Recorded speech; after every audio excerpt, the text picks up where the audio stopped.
चलिए दोस्तों बात करते हैं इस एक और क्वेश्चन के बारे में। इस क्वेश्चन में एग्जामिनर ने कहा when 0.0900909 is converted into fraction then the result.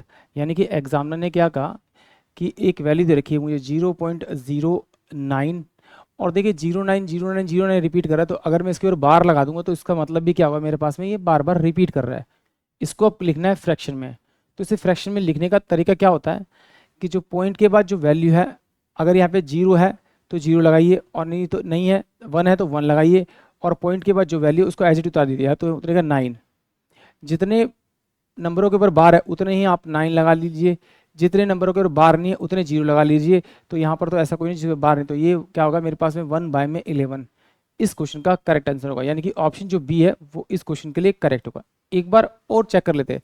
अगर जैसे मुझे दे रखा होता है यहाँ पर आपका 1.3 की बार, तो मैं कहता 1 लाइन खींची, 3 उतारा, जितने नंबर के ऊपर बार है तो ये मेरा आंसर होता। अगर मैं इसी क्वेश्चन को ऐसे लिखता 1.33 के ऊपर बार, तो 1 लाइन खींचता, ये कितना हो गया आपका 3 उतारता, और जितने नंबर के ऊपर बार है उतने ही 9 लगाता, ये मेरे से करेक्ट आंसर होता। अगर ये मेरे पास 1.3 और 3 के ऊपर ऐसे बार दे रखा होता, तो मैं इसे लिखता 1/3 जिस नंबर के ऊपर बार नहीं है उसको डायरेक्ट माइनस करता, जिस नंबर के ऊपर बार है उतने 9 उतारता, जितने नंबर के बार नहीं उतने में जीरो उतारता।